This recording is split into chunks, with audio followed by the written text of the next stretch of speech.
ఆయన నేను ఆత్మ, ఇది ఆత్మచేత ధరింపబడినది.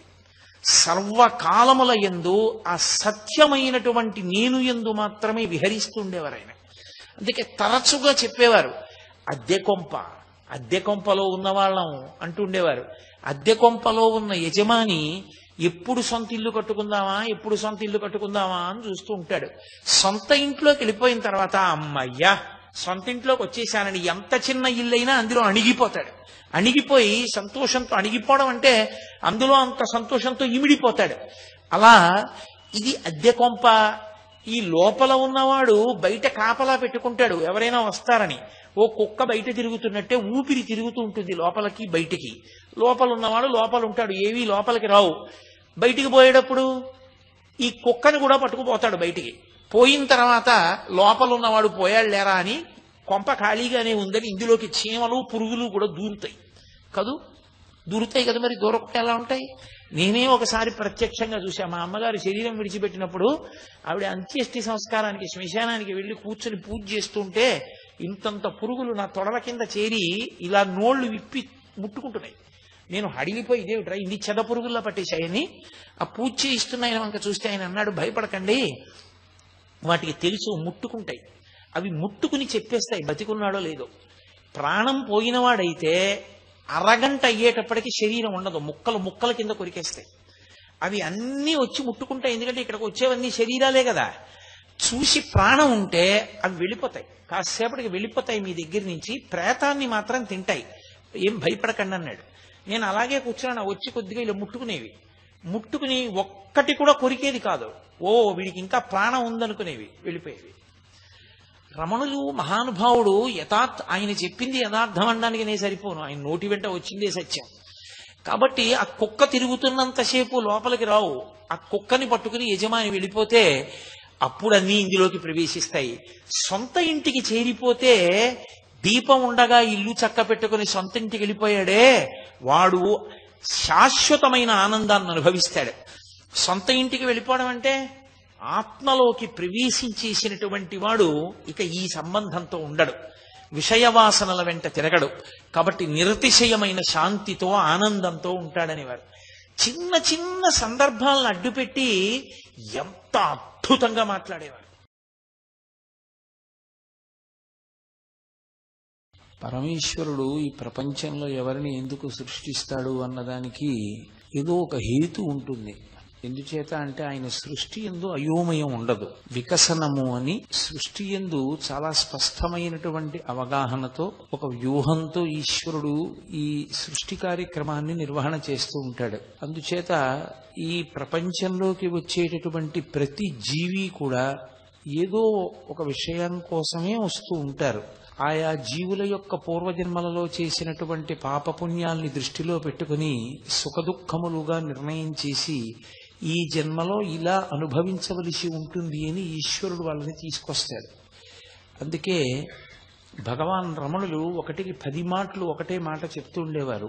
ఎవరు ఎన్ని చేసినా జరగవలసినది జరుగుతూ ఉంటుంది అంటుండేవారు. కారణం ఏమిటంటే అదే పరమాచార్య స్వామి వారు కూడా తరచుగా అంటూ ఉండేవారు, ఒక వ్యక్తి ఈ దుఃఖాన్ని ఈ జన్మలో ఇలా అనుభవించాలి అని ఈశ్వరుడు నిర్ణయం చేస్తే అది అలాగే జరుగుతుంది. కానీ ఏ వ్యక్తి జీవితానికి పరమార్థం లేకపోవడం అన్నది ఉండదు. కారణం ఏమి అంటే బుద్ధి అని ఒకటి ఇస్తాడు. ఆ బుద్ధిని సక్రమంగా వినియోగించుకున్న నాడు బాహ్యంలో అందరికీ అబ్బా ఎంత కష్టంతో కూడుకున్న జీవితమో అనిపించినటువంటి వ్యక్తి అద్భుతమైనటువంటి స్థితిని పొంది మళ్లీ పునరావృత్తిని పొందవలసిన అవసరం లేనటువంటి శాశ్వతమైన శివసాయుధ్య స్థితిని పొందడానికి కూడా అవకాశం ఏర్పడుతుంది. ఇది నిరూపణం చేసేటటువంటి ఒక అద్భుతమైనటువంటి వ్యక్తి యొక్క గాథ భగవాన్ రమణుల జీవితంతో ముడిపడింది.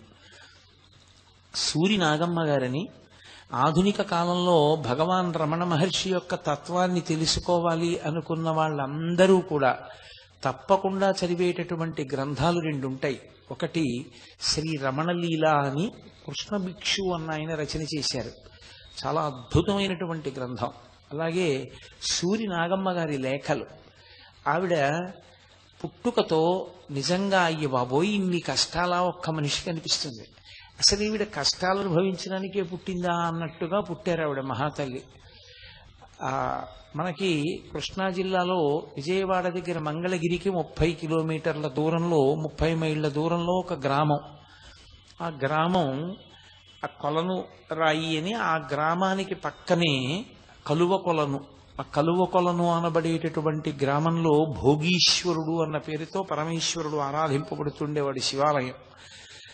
ఆ గ్రామంలో ఒక గొప్ప కుటుంబం, చాలా పెద్ద ఇల్లుట వారిది. అటువంటి ఇంటికి యజమానిగా ఉండి చక్కగా సంతానంతో సంతోషంగా ఉన్నటువంటి వ్యక్తి ఒకరున్నారు. ఆయన పేరు దోర్బల చినవేంకట శాస్త్రి గారు అని. వారికి పెద్ద కొడుకు పేరు వెంకట వ్యాఘ్ర నృసింహ శాస్త్రి. తర్వాత కుమార్తె, ఆమె పేరు కనకదుర్గ. ఆ తర్వాత మళ్ళీ ఇంకొక కొడుకు, ఆయన పేరు శేషాద్రి శాస్త్రి. ఆ తర్వాత ఇంకొక కొడుకు శోభనాద్రి శాస్త్రి. ఆ తర్వాత ఒక కూతురు, ఆమెకి నాగమ్మ అని పేరుంచారు. ఇంతమంది అన్నదమ్ములు, ఇంతమంది అన్నలు, అక్క, వాళ్ళకి చెల్లెలుగా పుట్టారు. ఈ చినవేంకట శాస్త్రి గారి యొక్క కుమార్తెగా పుట్టినటువంటి నాగమ్మ గారి యొక్క దురదృష్టం ఏంటంటే ఆమె 4వ ఏటనే తండ్రి గారు శరీరాన్ని విడిచిపెట్టేశారు. 10వ ఏడు వచ్చేటప్పటికి తల్లిగారు శరీరాన్ని విడిచిపెట్టేశారు. ఆవిడికి 11వ ఏడు కూడా రాకముందే ఏలూరు పట్టణంలో ఉండేటటువంటి సూరి రామావధాన్ల గారు అనబడేటటువంటి ఒకరి కుమారుడితోటి ఆమెకి వివాహం చేశారు.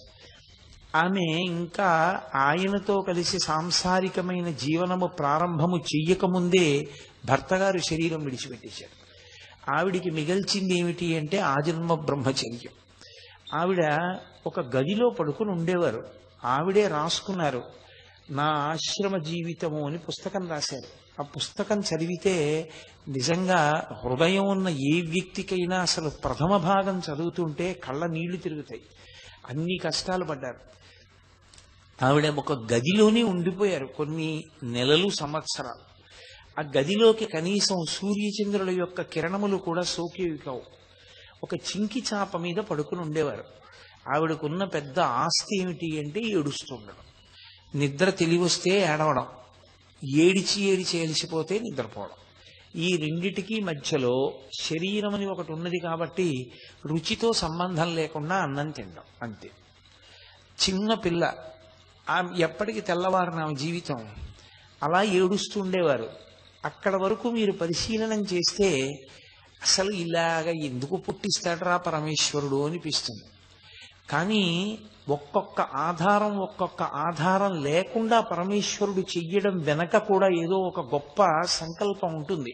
భాగవతంలో శ్రీ మహావిష్ణువు వామనమూర్తితో మాట్లాడుతూ అంటారు, ఎవ్వని కరుణింప నిశ్చయించితి నేను వాని అఖిల విత్తంబెల్లనపహరింతు సంసార గురుమద స్తబ్దుడై ఎవ్వడు తెగడి లోకమునందు ధిక్కరించు వాడెల్లకాలంబు అఖిల యోనుల యందు పుట్టుచు చిట్టుట్టతిదకు విత్త వయో రూప విద్యా బలైశ్వర్య కర్మ గర్వముడిగి ఏకవిధమున విమలుడయ్యవ్వడుండు వాడు నా కొరకు రక్షింపవలయువాడు అంటారు. పుట్టి చనిపోయి చిట్ట చివరికి అసలు పుట్టుకతోనే అన్ని అనుబంధాలు తెగిపోతూ పుట్టేటటువంటి వాళ్ళని బాహ్యంలో చూసినప్పుడు వాళ్ళు దురదృష్టవంతులు అనిపిస్తుంది. ఈశ్వరుడు అన్నాడు, కాదు, నా అనుగ్రహాన్ని ప్రసరింప చేయడానికి నేను అలా చేయడం మొదలు పెడతాను అన్నాడు. ఎవ్వని కరుణింప నిశ్చయించితి వాని అఖిల విత్తంబునే అపహరింతు. వాడి ఐశ్వర్యాన్ని, వాడికి నా అన్న వాళ్ళు లేకుండా చేయడం కూడా నేను ఇచ్చేటటువంటి మహద్భాగ్యమే అని గుర్తించెదరుగాక. ఎందుకంటే వాడు తరించడానికి ఏవి అడ్డొస్తాయో, ఏవి వాడు ప్రయత్నపూర్వకంగా లోపల పరిశీలనం చేసుకుని పోగొట్టుకోవలసి ఉంటుందో వాటిని నేనే తీసేస్తాను. కాబట్టి సంసార గురుమద స్తబ్దుడై ఎవ్వడు తెగడి లోకము నన్ను ధిక్కరించు వాడెల్లకాలంబు అఖిలయోనుల యందు పుట్టుచు పిదప వాడలా పుట్టి చచ్చి సంసార చక్రంలో తిరిగి తుట్టతుదన విత్త వయోరూప విద్యా బలైశ్వర్య కర్మ జన్మ గర్వముడిగి ఏకవిధమున విమలుడై ఎవ్వడుండు వాడు నా కొరకు రక్షింపవలయువాడు అంటాడు. ఇక నాకిదుంది అని చెప్పుకుని అహంకరించడానికి ఏమీ లేనంత దీనమైన స్థితిలో ఉంచి మనసుని మాత్రం నా పాదపద్మముల యందు ఉండేటట్టుగా చేస్తానటువంటి వాళ్ళకి ఇంకా వాళ్ళ మనసు పెట్టడానికి వేరే స్థానం ఏముండదు. కాబట్టి అయితే ఒకటి, అలా ఉన్న వాళ్ళందరూ ఈశ్వరుని యందు మనసు పెడతారా అంటే దాని మీద తీర్పేం లేదు. ఏ బంధాన్ని ఈశ్వరుడు కల్పించకపోయినా అనేక బంధాలని తరువాత కల్పించుకునే వాళ్ళు ఉండొచ్చు. ఈశ్వరుడు ఏ బంధాన్ని ఇవ్వకపోయిన కారణం చేత పరమేశ్వరుని యందే మనసు పెట్టగలిగినటువంటి లక్షణం ఏర్పడడానికి పుట్టుకతో భక్తి వాసన కూడా ఉండాలి. పుట్టుకతో భక్తి వాసన పరమేశ్వర కృపచేత వచ్చేదే తప్ప తనంత తానుగా అలా ఏదో వచ్చేటటువంటిది కాదు. అది గత జన్మలలో ఉండేటటువంటి సాధనా బలం చేత సంస్కార బలం చేత పుట్టుకతో అంత గొప్ప భక్తి ఏర్పడుతుంది. లేకపోతే భాగవతంలో భగవానుడు ఏం చెప్పాడో దానికి చాలా దగ్గరగా ఉంటుంది. సూర్యనాగమ్మ గారి జీవితం 2 వంశాలను ఉద్ధరించింది మహాతల్లి. 11 సంవత్సరాల లోపు వైధవ్యం కూడా వచ్చేసి ఓ చింకి చాప మీద పడుకునేటటువంటి పిల్ల, గట్టిగా పాఠశాలకి వెళ్ళి చదువుకోవడం కూడా సరిగ్గా చదువుకోనటువంటి పిల్ల, తనకి కొద్దిగా కూడపలుక్కుని చదువుకోవడం వచ్చినటువంటి పిల్ల పోతన గారి భాగవతం మీద అనురక్తి పెంచుకుని ఆమె బ్రతకడానికి ఏకైక కారణం ఆ పోతన గారి భాగవతాన్ని ఆలంబనం చేసుకుని ఆ భాగవతం చదువుకోవడమే. భాగవతాన్ని అంత బాగా చదువుకుంది. అసలు యథార్థమునకు కష్టమనేటటువంటిది వైరాగ్యమునందు ఉంచుకోవడానికి ఒక గొప్ప సాధనమవుతుంది. దాన్ని పండించుకోగలిగినటువంటి వాడికి, నిరంతర సుఖాపేక్ష భోగాపేక్ష ఉన్నటువంటి వాడికి అది పెద్ద వైఫల్యంలా కనపడి అలా తన కోరుకున్నది తనకి దొరకకపోవడం ఒక పెద్ద ఏదో ప్రమాదకరమైనటువంటి విషయంగా భావన చేసి ఇంకా కుంగిపోవడానికి పనికొస్తుంది. మనస్తత్వాన్ని బట్టి ఎదుగుదల అన్నది ఉంటుంది. మృత్పిండం నేల మీద పడిపోతే నేల కంటుకుంటుంది, బంతి నేల మీద పడితే పైకి లేస్తుంది. ఆ పైకి లేవగలిగినటువంటి శక్తి భగవంతుని యొక్క భక్తి చేత ఏర్పడుతుంది. ఆమె ఉంచుకోవడానికి కారణం పోతన గారి భాగవతం అయింది. ఎవరూ తెచ్చి ఇవ్వలేదు, ఎవరూ తెచ్చి చదువుకోమనలేదు. ఆమె తనంత తానుగా భాగవత గ్రంథాన్ని పరిశీలనం చేస్తూ ఉండేది. భక్తికి సంబంధించినటువంటి పాటలు కానీ ఎక్కడైనా ఏదైనా భగవంతుని గురించి పద్యం చదువుతున్నారు, కీర్తన చదువుతున్నారు, ఎవరో ఏదో మాట్లాడుతున్నారంటే అత్యంత అనురక్తితో ఉండేది. ఆమె కేవలం భగవద్భక్తిలో మునక వేసి ఏదో ఒక 4 మంచి పనులు చెయ్యాలి అని ఓ నది ఒడ్డుకెళ్ళి స్నానం చేసి దీపం పెట్టిన, ఓ దేవాలయంలో దర్శనం చేసుకోవడానికి వెళ్ళిన, ఆమె బంధువు మంగళగిరిలో ఉండేవారు, ఆవిడ అన్నదానం చేసేవారట. ఆవిడ అన్నదానం చేసేటప్పుడు 500 మందికని వండితే 2000 మంది భోజనానికి వస్తే ఆవిడ ఆ అన్న కూటానికి అంతటికీ కూడా ప్రదక్షిణం చేసి హారతిచ్చి నమస్కరించేది నరసింహస్వామికి. అది 2000 మంది కడుపు నిండా తినడానికి సరిపోయేది. అలా అటువంటి భక్తురాళ్లతో ఆవిడ కలిసి ఉండేటటువంటి ప్రయత్నం చేసిన, సమాజంలో అవతల వారి కష్టాన్ని అర్థం చేసుకుని వారు ఎక్కడ మనసుంచుకుని మనశ్శాంతిని పొందుతున్నారో ఆ స్థానము గర్హనీయమైనది కాదు, అది చాలా గొప్ప విషయం అని తెలుసుకుని ప్రోత్సహించగలిగినటువంటి మనస్తత్వం ఉన్న వ్యక్తులు తక్కువగా ఉంటారు. అందుకని నువ్వు పూర్వసువాసినివి, భర్త లేడు కాబట్టి నువ్వు కేశములతో ఉండడానికి వీల్లేదు, నువ్వు ఆ శిరోజములను తీసేస్తే ఆ తర్వాతే నువ్వు 10 మందిలోకి రావాలని చెప్పి ఆవిడ్ని అందరూ ఎగతాళి చేసేవారు. పైగా చిన్న పిల్ల పాపం, ఆవిడికి ఏ పరిపక్వత ఉంది, అందుకని ఆవిడ వెళ్ళేది కాదు. ఆవిడ ఒక రోజున ఆ ఒక్క గదే ఆమెకు ఆధారం అంతే. ఆ గదిలో కూర్చుని ఒక చింకి చాప మీద కూర్చుని భాగవతం చదువుకుంటుంది ఆవిడ. ఆ భాగవతం చదువుకుంటున్నప్పుడు భాగవతంలో ఆ కపిల మహర్షి కర్దమ ప్రజాపతి దేవహూతి, ఆ దేవహూతికి గర్భస్థ పిండం అనుభవించేటటువంటి నరకము, జనన మరణ చక్రమనందుండేటటువంటి దుఃఖం గురించి బోధ చేసినటువంటి తీరు చదువుకుంది ఆవిడ. చదివి ఆవిడ మనసుని హత్తుకుంది. తల్లికి దేవహూతికి కపిలుడు అంత గొప్పగా వేదాంతాన్ని చెప్పాడు. అసలు నా జన్మ నిష్ప్రయోజనంగా ముగిసిపోకుండా, ఎందుకు పుట్టానో ఎందుకు పెరుగుతున్నానో తెలియకుండా ఈ గదిలో పడుకోవడం, అన్నం తినడం, ఏడుస్తుండడం, భాగవతం చదువుకోవడం, ఇంతేనా? నా జీవితానికి ఒక దిశానిర్దేశకత్వం చేసి నాకు ఏర్పడినటువంటి లోపాన్ని దృష్టిలో పెట్టుకోకుండా నా ఆర్తిని గమనించి నన్ను భగవత్ పదం వైపుకి ప్రేమతో నడిపించగలిగినటువంటి ఒక సద్గురువు దేవహూతికి కపిలుడు లభించినట్లు నాకు లభిస్తాడా అని ఆవిడ ఆర్తి పొందింది. ఆర్తి పొంది ఏడుస్తూ భగవంతుణ్ణి ప్రార్థన చేసి నాకటువంటి గురువు లభించేటట్టు చూడమని ఆవిడ ఆ బాధతోటి ఏడిచి ఏడిచి కళ్ళు నిప్పెట్టి పడుకుని చాప మీద నిద్రపోయింది. ఆవిడ నిద్రపోయినప్పుడు నిద్రలో ఒక వ్యక్తి కనపడ్డారు. ఆయన కేవలం ఒక తెల్లటి కౌపీనం పెట్టుకుని ఒక బండరాతి మీద కూర్చుని ఒక కాలు మడిచి ఒక కాలు కిందకి పెట్టి ఓ చేతికర్రను ఒక దాన్ని ఆ బండరాతికి తగల్చి ఉంచి ఒక చేతిని ఇలా రాతి మీద పెట్టి అమృత దృక్కుల వంటి కరుణామయమైనటువంటి చూపులతో ఆవిడ వంక చూస్తున్నారు. ఆయన ఏం మాట్లాడలేదు. ఆవిడ ఇన్నాళ్ళు ఏడవడం, కష్టపడ్డమే తప్ప ఆవిడ జీవితంలో ఆవిడ మనసు చల్లబడేటట్టుగా ప్రవర్తించిన రోజు లేదు. ఆయన్ని కలలో చూసినప్పుడు ఆవిడ అపారమైన ఆనందాన్ని పొందారు. ఎంత సంతోషాన్ని పొందారంటే, నేను కోరుకుంటున్న సద్గురువు ఈయనే అని ఆయన తన దగ్గరికి వచ్చారనేటటువంటి భ్రాంతికి వశురాలయ్యింది. హఠాత్తుగా నిద్రలో లేచి గదంతా వెతికారు, ఎక్కడ లేరు. ఓ, నాకు స్వప్నం కలిగింది అనుకున్నారు. మళ్ళీ జీవితం యథాప్రకారం కొన్నాళ్లు పోయిన తర్వాత ఆమె యొక్క అన్నలు ఆమెని వెంకటాచల క్షేత్రానికి తీసుకెడతాము అన్నారు. సరే, ఏదో పుణ్యక్షేత్ర దర్శనం చేస్తే కొంత మనసు మారుతుంది, ఈశ్వర దర్శనమునందు నాకు అనురక్తి ఉంది కాబట్టి వస్తాను అన్నారు.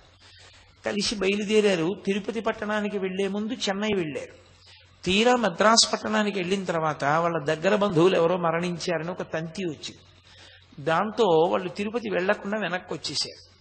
ఇది కూడా ఇలా ప్రతిబంధకం వచ్చింది, వెంకటాచల క్షేత్రానికి వెడదామంటే అని ఆవిడ మరింత నిస్పృహకి లోనయ్యి ఇక ఇంట్లో ఉండడం కూడా ఇష్టం లేక, ఏముంది బంధువులందరూ కూడా ఆవిడ్ని చూసేవాళ్ళు, దురదృష్టవంతురాలు అనేవాళ్ళు, ఆవిడ కనపడింది అనేవాళ్ళు, రకరకాల మాటలు అంటుండేవాళ్ళు. ఆవిడ భరించలేక అన్నగారులను అడిగి, నేను ఒక్కదాన్నే ఎక్కడైనా పుణ్యక్షేత్రానికి వెళ్ళిపోతానని అడిగారు. అన్నలు ప్రేమ కలిగిన వారే ఆవిడ రాసిన పుస్తకాన్ని బట్టి.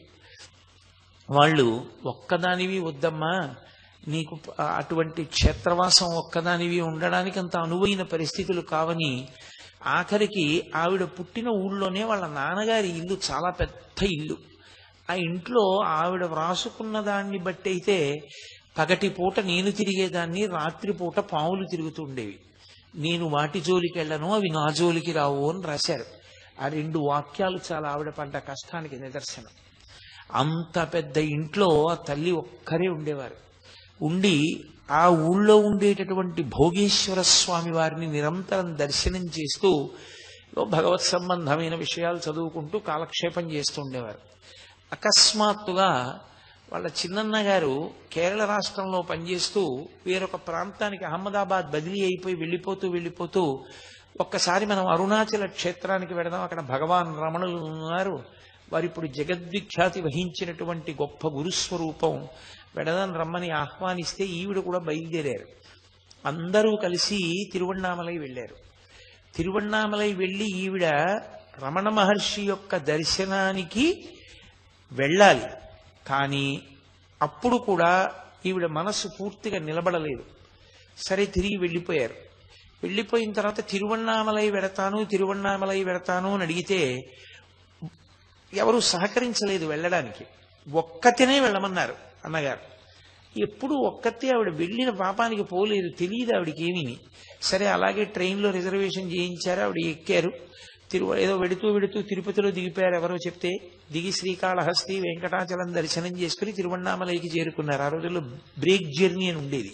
ఆ బ్రేక్ జర్నీ రాయించుకుని కాళహస్తి, తిరుపతి కూడా దర్శనం చేశారు. చేసి ఆ తల్లి తిరువణ్ణామలై చేరుకున్నారు. ఒక్కతే సత్రవుకు వెడితే ఒక్క ఆడదానికి గది ఇవ్వమన్నారు. ఏదో ఆవిడతో కలిసి వచ్చిన వాళ్ళు, నీకు గది దొరకపోతే మా ఇంటికి రమ్మన్నారు. వాళ్ళు ఇంటికి వెళ్ళారు. వాళ్ళు వచ్చావా అని సామాన్ లోపల పెట్టేశారు. ఇంకా ఆవిడ గురించి పట్టించుకోలేదు. వరండాలోనే తిరిగారు పాపం. పక్కింటి వాళ్ళు ధైర్యం చెప్పారు. నిజంగా ఎంత కష్టపడిందో అనిపిస్తుంది ఆవిడ జీవితం చదువుతుంటే. ఆవిడ వరండాలోనే పడుకుని మర్నాడు స్నానం చేసి పొద్దున్నే తిరువణ్ణామలై రమణాశ్రమంలోకి వెళ్ళారు. అసలు ఆవిడ రాత్రే వెడదాం అనుకున్నారు. చీకటి పడిపోయిన తర్వాత 6, 7 దాటిపోయిన తర్వాత ఇక స్త్రీలకి ప్రవేశం లేదు ఆశ్రమంలో, ఉండనివ్వరు అన్నారు. అంటే మహాతల్లి పొద్దున్నే వెళ్ళారు లోపలికి. భగవాన్ లేరప్పటికి కొండ మీదకి వెళ్ళారు. వస్తారు, కూర్చోమన్నారు. ఆవిడకి తెలిసిన బంధువులు ఉన్నారు, కూర్చున్నారు. కొంతసేపు ఆగి రమణ మహర్షి తిరిగి వచ్చారు. వారు ఎక్కువ మాట్లాడేవారు కాదు. ఆయన ఒక సోఫాలో, రాతి సోఫాలో పడుకున్నారు. పడుకుంటే ఈ సూర్యనాగమ్మ గారు అక్కడే కూర్చుని రమణుల వంక చూస్తున్నారు. రమణులు ఆవిడ వంక తదేకంగా చూశారు. గతంలో ఆవిడికి స్వప్నంలో వచ్చినప్పుడు చూసినటువంటి సద్గురువు యొక్క చూపులకు ఆవిడ ఎటువంటి ప్రశాంతతని పొందారో అటువంటి ప్రశాంతతని పొందారు.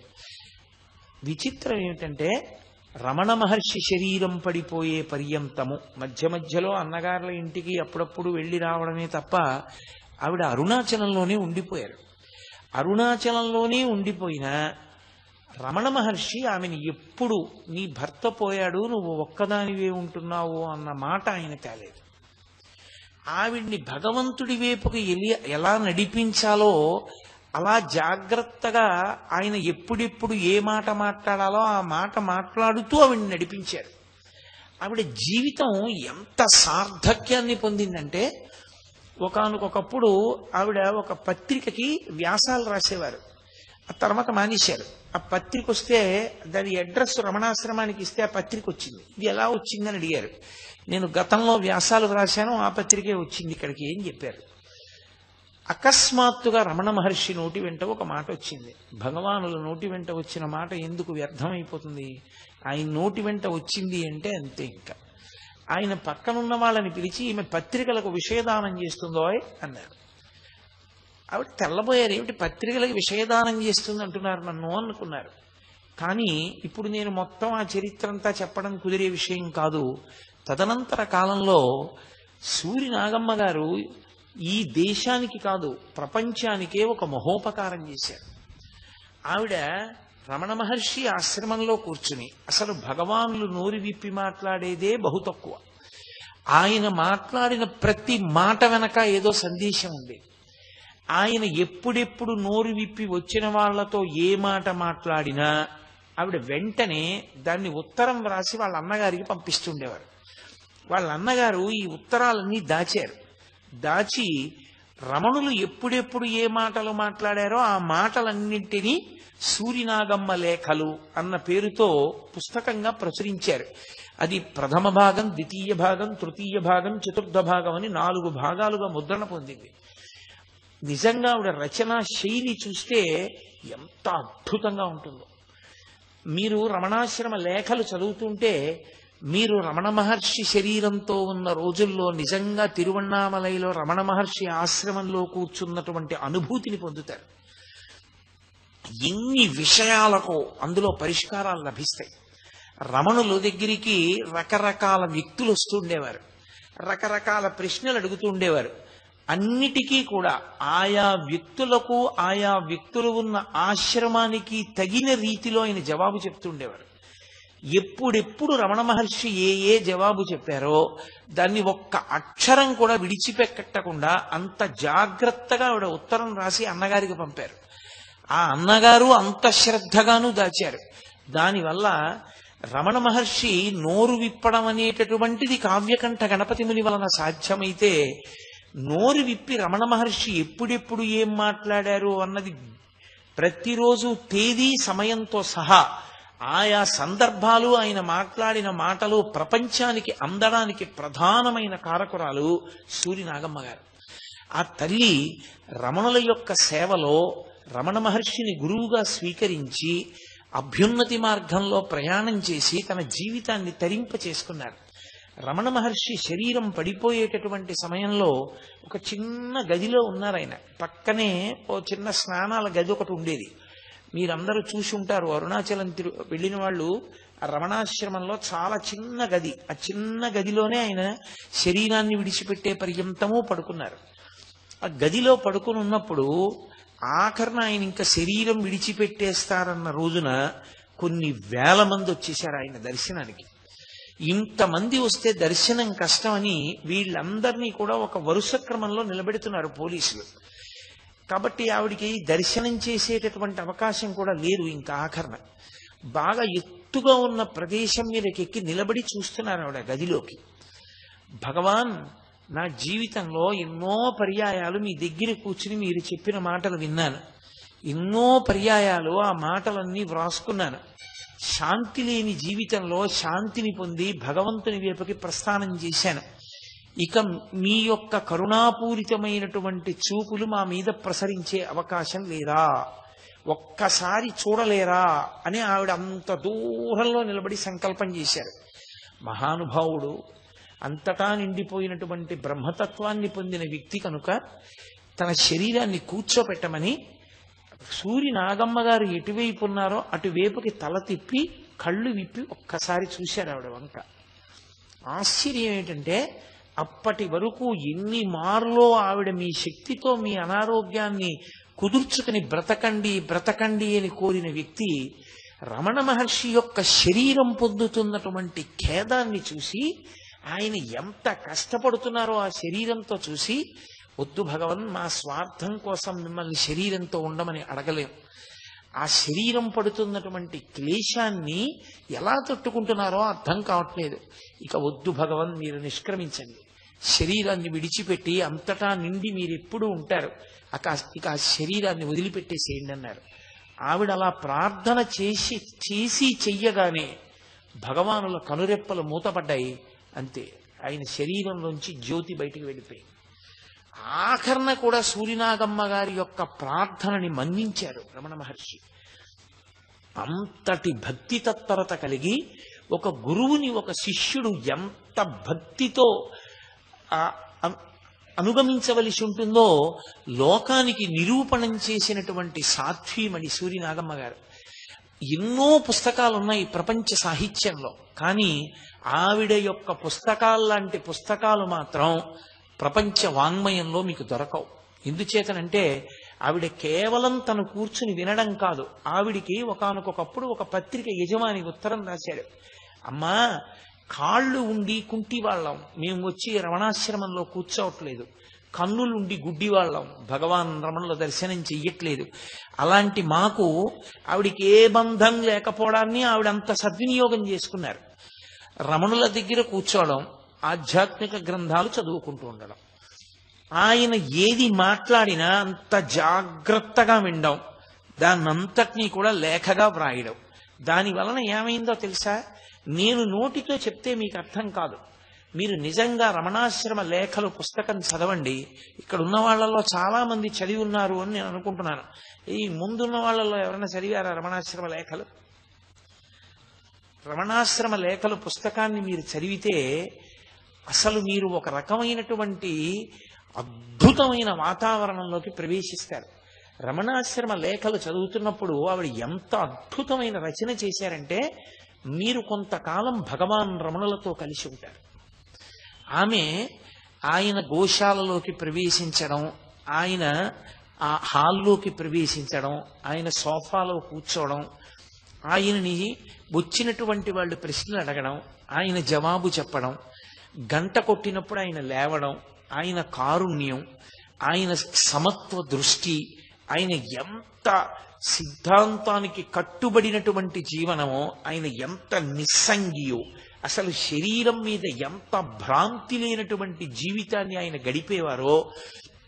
మహాతల్లి తేదీలు వేస్తూ ఆవిడ చేసినటువంటి ఆ రచన మీరు చదువుతుంటే మీరు సూర్యనాగమ్మ గారి లేఖలు పుస్తకం చదువుతున్నానన్న భావన మీకు ఉండదు. మీరు రమణాశ్రమంలోనే కూర్చున్నారు అనుకుంటారు.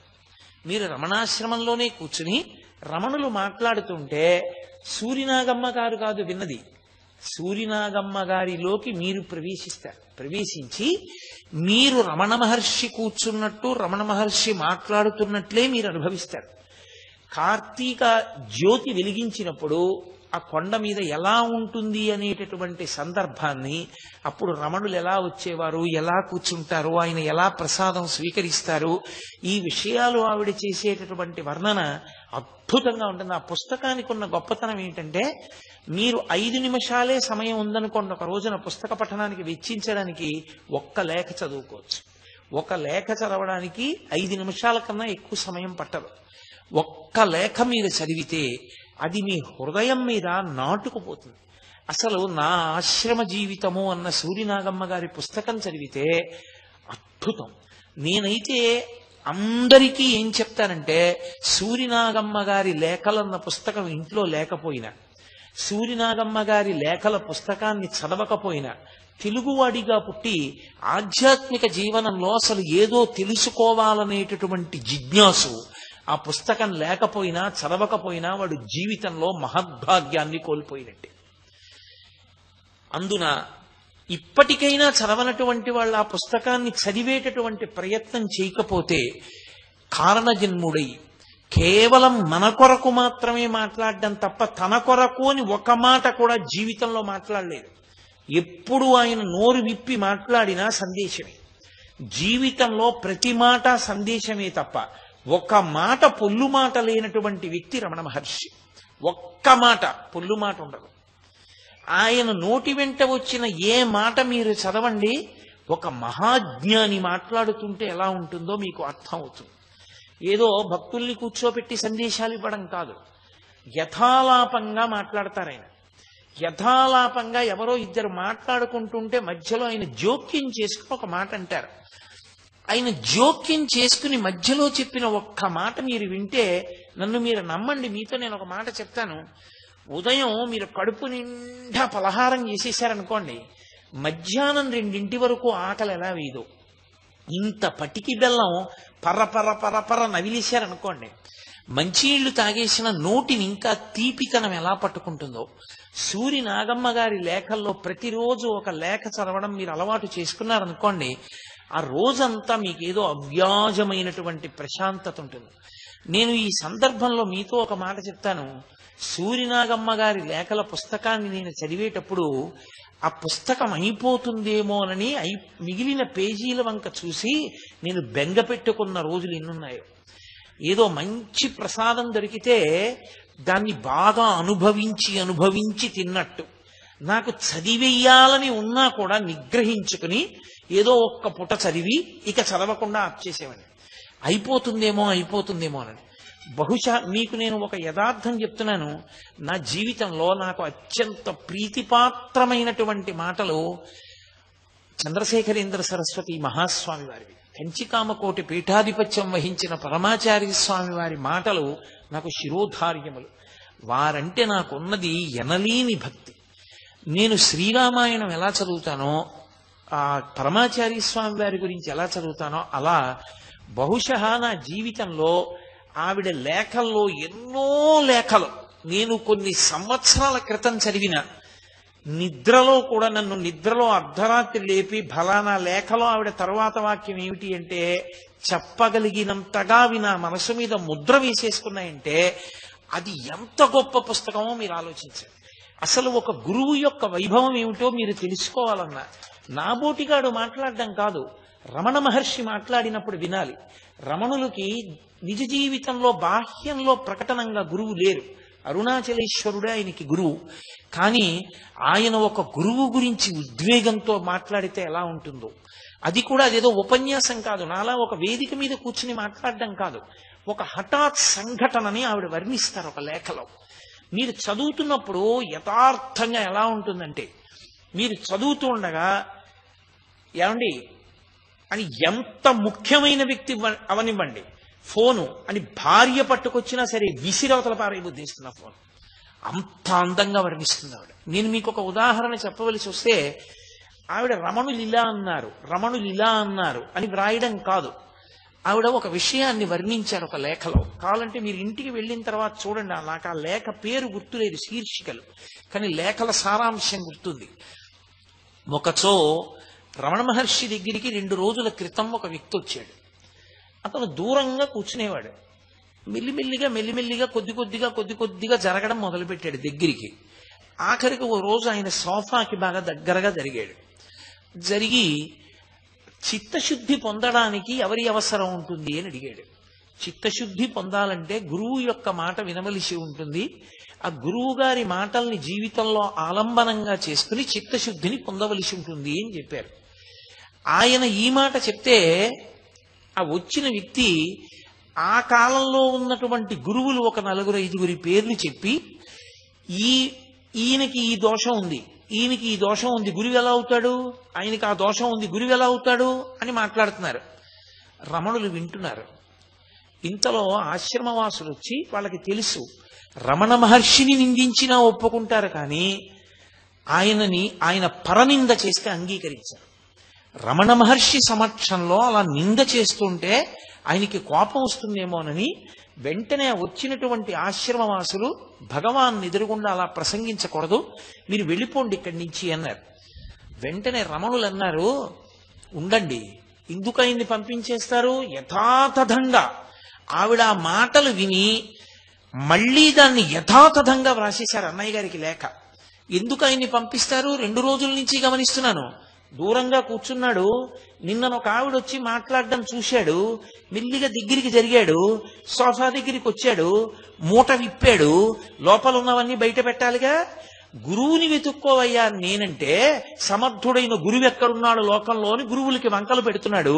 మహానుభావుడు దత్తాత్రేయ స్వామి వారికి సముద్రం దగ్గరికి వెడితే తరంగంలో గురువు కనపడ్డాడు, ఒక పక్షిలో గురువు కనపడ్డాడు, వేశ్యలో గురువు కనపడ్డాడు, ఈయనకి మాత్రం లోకంలో గురువు కనపడలేదు అని గడ గడ గడ గడ గడ గడ గురువు యొక్క వైభవాన్నంతటినీ కూడా ఇలాంటి వ్యక్తులకి గురువుల యొక్క వైభవం ఎక్కడ కనపడుతుంది? ఇవాళ ఇక్కడికి వచ్చాడు, రేపొద్దున్న ఇక్కడి నుంచి ఇంకో చోటు కడతాడు. వెళ్ళి ఆయనకేం తెలుసు, నేను అడిగితే ఏమీ చెప్పలేకపోయాడంటాడు.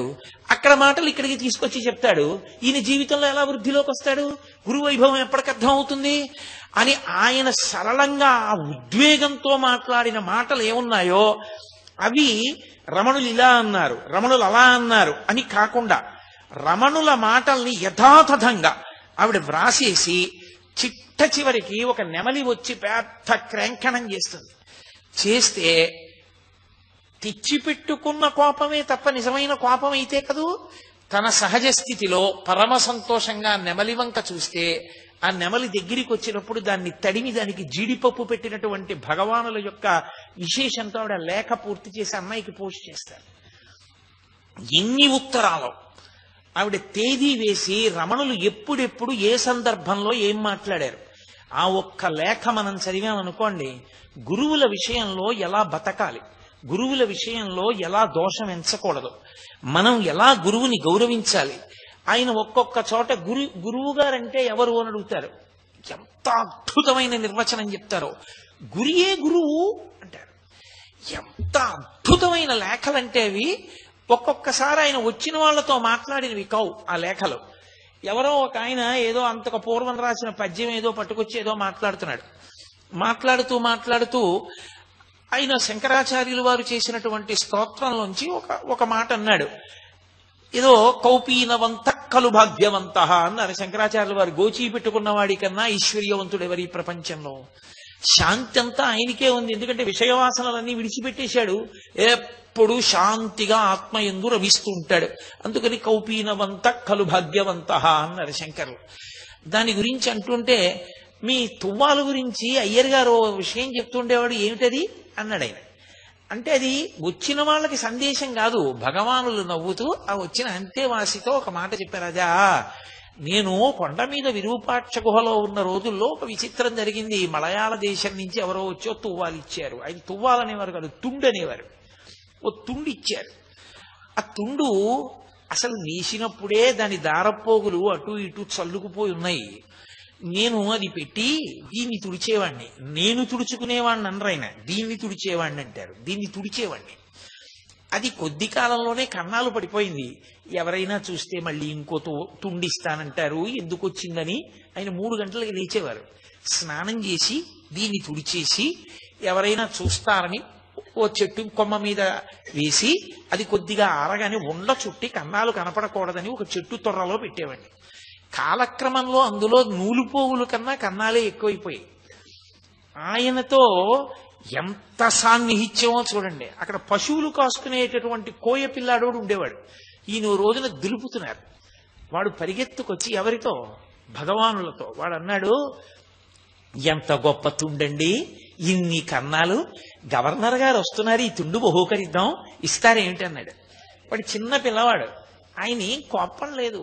మహాపురుషుల యొక్క మనస్సు పసిపిల్లవాడి మనస్సులో ఉంటుంది. అందుకే పసిహృదయం అంటారు. పసిహృదయానికి ఉన్న లక్షణం ఏంటంటే, నాన్నగారికి ఆజా పెట్టలేదని అప్పటికప్పుడు ఏడుస్తాడు. నాన్నగారు నాన్న ఇలారా అంటే మళ్ళీ విడిపోయి తొడ మీద కూర్చుంటాడు. వాళ్ళకి ఏ పట్టింపు ఉండదు. వాళ్ళు మనసులో అంత ఆర్ద్రతతో అంత ప్రేమతో ఉంటారు.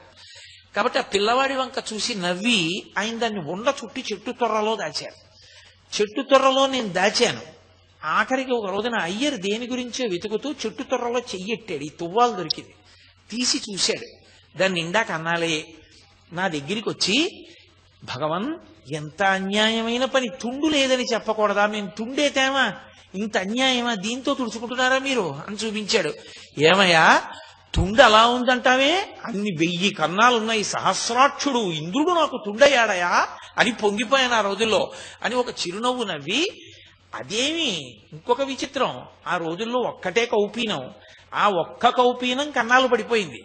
ఆ ఒక్కటి కన్నాలు పడిపోతే, కన్నాలు పడిపోయిన కౌపీనం పెట్టుకు తిరుగుతున్నారంటారేమో, ఎవరన్నా మళ్ళీ కౌపీనాలు అవి తెస్తారు, ఇందుకు వాళ్ళని ఇబ్బంది పెట్టడం అని గిరి ప్రదక్షిణం చేస్తూ ఒక ముళ్ల పొదలోకి వెళ్ళి ఒక రక్కసి ముళ్ళు ఒకటి విరిచి ఇంకొక రక్కసి ముళ్ళుతో దానికి కన్నం పెట్టి ఆ గోచి ఊడతీసి అందులోంచి దారాలు తీసి ఆ రక్కసి ముళ్ళుకి ఎక్కించి అందులోని దారంతో ఆ గోచీకున్న కన్నాలు కుట్టుకుని అక్కడక్కడ కొంచెం పొట్లం విచ్చినట్టు విచ్చితే అది ఎవ్వరికీ కనపడకుండా సర్దుకుని గోచీ పెట్టుకుని సంతోషంగా గిరి ప్రదక్షిణం చేస్తుండే కార్యక్రమం జరుగుతుండేది. అంత సంతోషమైన రోజులు అనేవారు. అన్నిటికన్నా విచిత్రం ఏంటంటే, ఆయనకి అందరూ తీసుకొచ్చి పెట్టేవారు చుట్టూ పదార్థాలు. ఇది చాలా ఐశ్వర్యవంతులు తీసుకొచ్చారు అని చెప్పి ఆయన అది తినేవారు కాదు. సంకటి దగ్గర నుండి అందరూ తెచ్చిన వాటిలోంచి కొద్ది కొద్దిగా తీసుకుని నోట్లో వేసుకుంటుండేవారు. మహాపురుషుడు నిజంగా ఒక జ్ఞాని ఎలా బ్రతుకుతారో, ఒక జ్ఞాని జీవితం ఎలా ఉంటుందో, ఆయన మాట్లాడితే ఎలా ఉంటుందో, ఆయన కదిలితే ఎలా ఉంటుందో, ఆయనకి శరీర స్పర్శ ఎంత లేకుండా ఉంటుందో, ఆవిడ వ్రాసిన లేఖలు చదివితే తెల్లబోతారు మీరు. అసలు ప్రపంచానికి తెలియని రహస్యం ఒక్క సూరినాగమ్మ గారి లేఖల వలన బయటికి వచ్చింది. అందరూ రమణులకు సర్కోమా వచ్చింది అనుకున్నారు. ఎన్ని ఆపరేషన్లు చేసినా సెలేసింది అది. ఆయనే శరీరాన్ని త్యజించారు. ఆయన పట్టించుకోలేదు. ఆయనే కావాలనుకుంటే శరీరాన్ని ఒకప్పుడు కామెర్లు తగ్గించుకున్నారు. ఆయన తగ్గించుకోగలరు. సూరి నాగమ్మ గారు ఎన్నో పర్యాయాలు అడిగారు, భగవన్ ఈ వ్యాధి తగ్గించుకోకూడదా అని. ఏదో అంటున్నారు చూద్దాం అనేవారంతే తప్ప పట్టించుకునేవారు కాదు. అంత నొప్పి, అంత బాధతోటి అసలు ఎన్నడూ బాధగా ఉందని కూడా అనేవారు కాదు. ఆ రాతి సోఫా మీద అలాగే చేయి పెట్టి కూర్చునేవారు. అలాంటి ఆయన ఒకప్పుడు మరుగుదొడ్డికి వెడుతూ పడిపోయారు. పడిపోయినప్పుడు దెబ్బ తగిలి వెన్నుపూసల కింద ఉన్నటువంటి నరం తెగిపోయింది. ఆ నరం తెగిపోయినటువంటి కారణం చేత నిత్తురు కారిపోయి వారి గోచి అంతా తడిసిపోయింది. అసలు దాని పోటు ఇంకా అంతా ఇంత కాదుట. అసలు సాధారణంగా ఏం చెప్తారంటే, సర్కోమా కాని వస్తే అలా సెలవేసి బద్దలై నిత్తురు కారిపోతుంటే లోపల నీరసం, అంత నిత్తురు పోయి, దానికి తోడు విపరీతమైన పోటు, దానికి తోడు వెన్నుపూసలో నరం తెగిపోయింది, ఆ నడు అంత పోటు. ఆయన కనీసం చాలా నిప్పిగా ఉంది అని ఎప్పుడూ అనేవారు కాదు. ఏమిటో ఇదేమో నిప్పెడుతుంది, ఇదేమో బాధపడుతుంది. డాక్టర్లను చూపించి వాళ్ళేమో తగ్గిస్తామంటారు, వాళ్ళు రేడియం సూదులు కట్టారు. ఇదేమో తగ్గనంటుంది, వాళ్ళేమో తగ్గిస్తానంటారు. చూస్తున్నాం తమాషా, ఎవరు గెలుస్తారో అనేవారు తప్ప ఇంత నిప్పెడుతోంది, నాకు నిప్పెడుతోంది అన్న మాట ఆయన ఎప్పుడు వాడలేదు. ఆయన నేను ఆత్మ, ఇది ఆత్మచేత ధరింపబడినది. సర్వకాలముల యందు ఆ సత్యమైనటువంటి నేను యందు మాత్రమే విహరిస్తుండేవారు ఆయన. అందుకే తరచుగా చెప్పేవారు అద్దె కొంపలో ఉన్నవాళ్ళం అంటుండేవారు. అద్దె కొంపలో ఉన్న యజమాని ఎప్పుడు సొంత ఇల్లు కట్టుకుందామా అని చూస్తూ ఉంటాడు. సొంత ఇంట్లోకి వెళ్ళిపోయిన తర్వాత అమ్మయ్యా సొంత ఇంట్లోకి వచ్చేసానని ఎంత చిన్న ఇల్లైనా అందులో అణిగిపోతాడు. అణిగిపోయి సంతోషంతో, అణిగిపోవడం అంటే అందులో అంత సంతోషంతో ఇమిడిపోతాడు. అలా ఇది అద్దె కొంప. ఈ లోపల ఉన్నవాడు బయట కాపలా పెట్టుకుంటాడు ఎవరైనా వస్తారని. ఓ కుక్క బయట తిరుగుతున్నట్టే ఊపిరి తిరుగుతూ ఉంటుంది లోపలికి బయటికి. లోపల ఉన్నవాడు లోపల ఉంటాడు, ఏవీ లోపలికి రావు. బయటికి పోయేటప్పుడు ఈ కుక్కని కూడా పట్టుకుపోతాడు బయటికి. పోయిన తర్వాత లోపల ఉన్నవాడు పోయాడు లేరా అని కొంప ఖాళీగానే ఉందని ఇందులోకి చీమలు పురుగులు కూడా దూరుతాయి కదా. మరి దూరకుండా ఎలా ఉంటాయి? నేనే ఒకసారి ప్రత్యక్షంగా చూశా. మా అమ్మగారు శరీరం విడిచిపెట్టినప్పుడు ఆవిడ అంత్యేష్టి సంస్కారానికి శ్మశానానికి వెళ్ళి కూర్చొని పూజ చేస్తుంటే ఇంతంత పురుగులు నా తొడల కింద చేరి ఇలా నోళ్లు విప్పి ముట్టుకుంటున్నాయి. నేను హడిలిపోయి ఇదేమిట్రా ఇన్ని చెద పురుగుల్లా పట్టేశాయని ఆ పూజ చేయిస్తున్న ఆయన వంక చూస్తే ఆయన అన్నాడు, భయపడకండి, వాటికి తెలుసు ముట్టుకుంటాయి, అవి ముట్టుకుని చెప్పేస్తాయి బతికున్నాడో లేదో. ప్రాణం పోయినవాడైతే అరగంట అయ్యేటప్పటికి శరీరం ఉండదు, ముక్కల కింద కొరికేస్తాయి. అవి అన్నీ వచ్చి ముట్టుకుంటాయి, ఎందుకంటే ఇక్కడికి వచ్చేవన్నీ శరీరాలే కదా. చూసి ప్రాణం ఉంటే అవి వెళ్ళిపోతాయి, కాసేపటికి వెళ్ళిపోతాయి మీ దగ్గర నుంచి. ప్రేతాన్ని మాత్రం తింటాయి, ఏం భయపడకండి అన్నాడు. నేను అలాగే కూర్చున్నాను. వచ్చి కొద్దిగా ఇలా ముట్టుకుని ఒక్కటి కూడా కొరికేది కాదు. ఓ వీడికి ఇంకా ప్రాణం ఉందనుకునేవి, వెళ్ళిపోయేవి. రమణులు మహానుభావుడు ఆయన చెప్పింది యథార్థం అనడానికి నేను సరిపోను, ఆయన నోటి వెంట వచ్చిందే సత్యం. కాబట్టి ఆ కుక్క తిరుగుతున్నంతసేపు లోపలికి రావు. ఆ కుక్కని పట్టుకుని యజమాని వెళ్ళిపోతే అప్పుడు అన్నీ ఇందులోకి ప్రవేశిస్తాయి. సొంత ఇంటికి చేరిపోతే దీపం ఉండగా ఇల్లు చక్క పెట్టుకుని సొంత ఇంటికి వెళ్ళిపోయాడే వాడు శాశ్వతమైన ఆనందాన్ని అనుభవిస్తాడు. సొంత ఇంటికి వెళ్ళిపోవడం అంటే ఆత్మలోకి ప్రవేశించేసినటువంటి వాడు ఇక ఈ సంబంధంతో ఉండడు, విషయవాసనల వెంట తిరగడు. కాబట్టి నిరతిశయమైన శాంతితో ఆనందంతో ఉంటాడనేవారు. చిన్న చిన్న సందర్భాలను అడ్డుపెట్టి ఎంత అద్భుతంగా మాట్లాడేవారు. ఆయన భోజనం చేసి హాల్లోకి వస్తున్నారు ఒకసారి.